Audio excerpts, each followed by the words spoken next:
Assalamualaikum warahmatullahi wabarakatuh. Perkenalkan, nama saya Enopianti. Saya merupakan mahasiswa Universitas Indraprasta PGRI dengan NPM 202.101.500.748. Di sini saya akan memaparkan hasil dari konseling populasi khusus terkait LGBT, lebih tepatnya LGBT ini dengan kajian kalian ini lesbi. Sebelumnya, yang terhormat kepada Ibu Anggia Epitarini selaku dosen mata kuliah konseling populasi khusus. Apa sih itu LGBT? LGBT adalah suatu bentuk kelompok-kelompok seksual yang berhubungan dengan lesbian, gay, biseksual, dan transgender. Nah, istilah LGBT ini digunakan pada semua individu yang tidak heteroseksual atau biasa disebut dengan suatu bentuk ketertarikan pada lawan jenis. Tidak hanya homoseksual atau transgender saja, sehingga terkadang istilah bertambah huruf Q sebagai bentuk pengakuan diri bagi orang-orang yang masih mempertanyakan seksualitasnya. Nah, adapun faktor yang mempengaruhi seseorang bisa lesbian, yaitu yang pertama dari faktor ekonomi, yang kedua faktor lingkungan sosial, yang ketiga memandang hubungan heteroseksual ini sebagai hubungan yang tidak menyenangkan, dan yang terakhir adanya trauma di masa lalu saat menjalin hubungan dengan pria dan pernah mengalami pelecehan seksual. Nah, untuk profil klien di sini, nama klien dalam studi ini berinisial TS. Ia berusia 30 tahun, dalam statusnya dia sudah menikah. Ia juga mengalami masalah terhadap orientasi seksualnya yang menyebabkan dirinya menyukai sesama jenis atau bisa disebut dengan lesbi. Nah, masalah utama yang sedang dia hadapi adalah konflik internal akibat perbedaan antara orientasi seksual dan status perkawinan. Ia juga merasa terjebak dalam situasi yang sulit dan mencari dukungan emosional.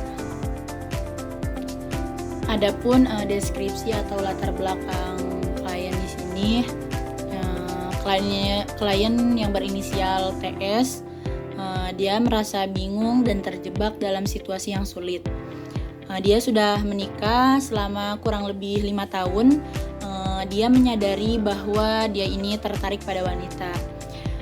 TS ini merasa sangat bersalah dan malu karena telah mengecewakan suaminya dan keluarga. TS juga takut akan reaksi orang-orang di sekitarnya jika mereka mengetahui tentang orientasi seksualnya.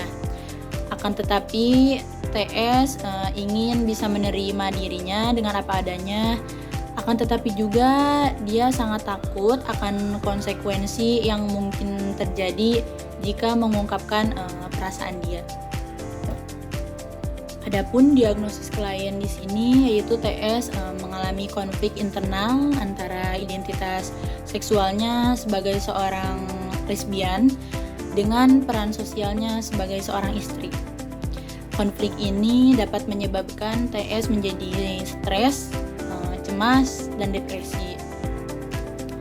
Stres di sini yaitu stres akibat konflik internal dan mendapatkan tekanan sosial yang dimana dapat memicu gejala kecemasan dan depresi seperti kesulitan tidur, perubahan nafsu makan, dan perasaan putus asa. Meskipun tidak secara eksplisit disebutkan, jika TS merasa tidak nyaman dengan gender yang ditugaskan kepadanya, maka disforia gender ini juga bisa menjadi pertimbangan untuk TS. Dan untuk prognosisnya untuk klien TS ini akan sangat tergantung pada beberapa faktor, yaitu diantaranya yang pertama tingkatan dukungan sosial, yang dimana adanya dukungan dari keluarga, teman yang bisa dapat sangat membantu TS dalam mengatasi masalahnya. Yang kedua, motivasi untuk bisa berubah, yang dimana seberapa besar keinginan TS ini untuk mencari solusi dan membuat perubahan dalam hidupnya akan mempengaruhi hasil terapi. Dan yang ketiga, ketersediaan sumber daya. Ketersediaan sumber daya ini yaitu akses terhadap layanan kesehatan mental yang sangat berkualitas, terus kelompok dukungan dan informasi yang akurat tentang LGBTQ juga akan bisa mempengaruhi proses dalam penyembuhan. Nah, adapun hambatan atau ancaman yang dihadapi oleh klien, yaitu hambatan yang pertama ada hambatan internal. Hambatan internal ini yaitu perasaan bersalah, malu, dan takut akan penolakan dari lingkungan sosial, yang dimana dapat menciptakan konflik batin yang intens. TS juga mungkin merasa bersalah terhadap suaminya dan keluarganya karena tidak dapat memenuhi ekspektasi mereka. TS ini juga merasa kesulitan menerima orientasi seksualnya. Ketakutan ini akan kehilangan dukungan sosial, pekerjaan, atau bahkan keselamatan dapat menghalangi TS untuk terbuka tentang orientasi seksualnya. Nah, yang kedua yaitu ada hambatan eksternal. Masyarakat yang memiliki stigma terhadap komunitas LGBTQ dapat membuat TS ini merasa terisolasi dan tidak diterima. Tekanan dari keluarga juga untuk mempertahankan pernikahan dan heteronormativitasnya dapat membuat TS merasa tertekan.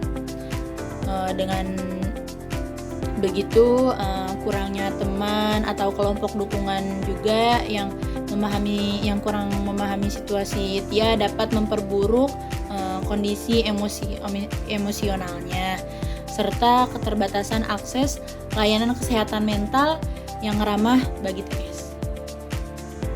Selanjutnya, peluang yang diketahui dan dicoba oleh klien, yaitu yang pertama, TS dapat lebih mengenali dirinya sendiri, mengembangkan kekuatan batin, dan mencapai tingkat kedewasaan yang lebih tinggi.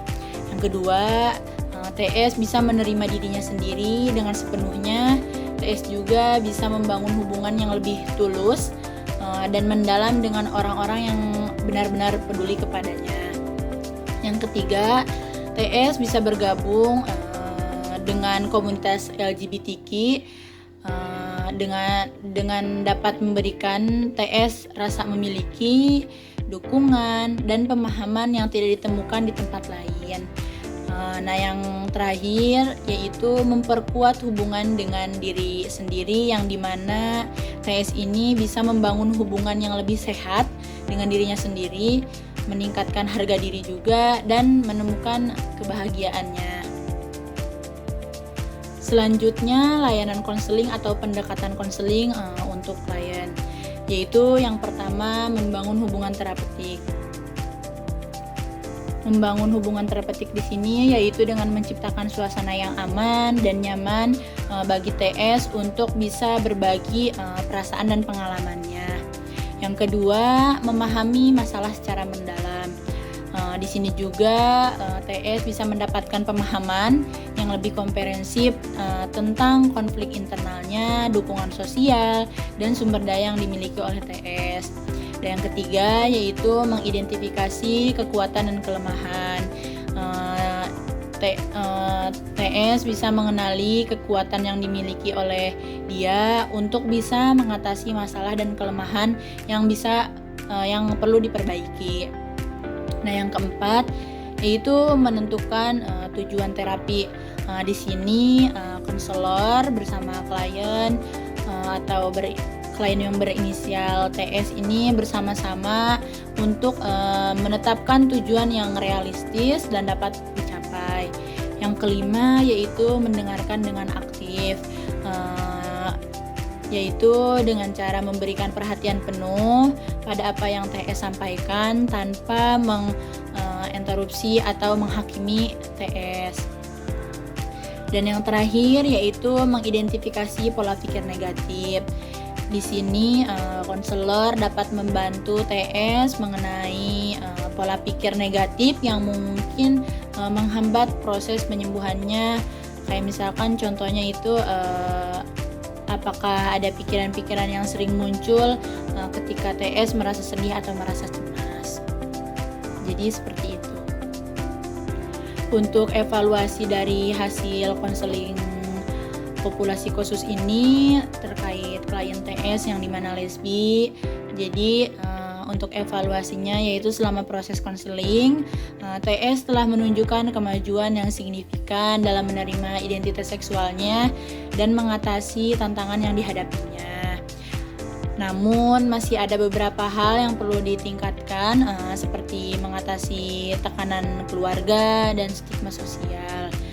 Dengan dukungan terus-menerus dari terapis dan komunitas, diprediksi TS akan dapat mencapai kualitas hidup yang lebih baik lagi.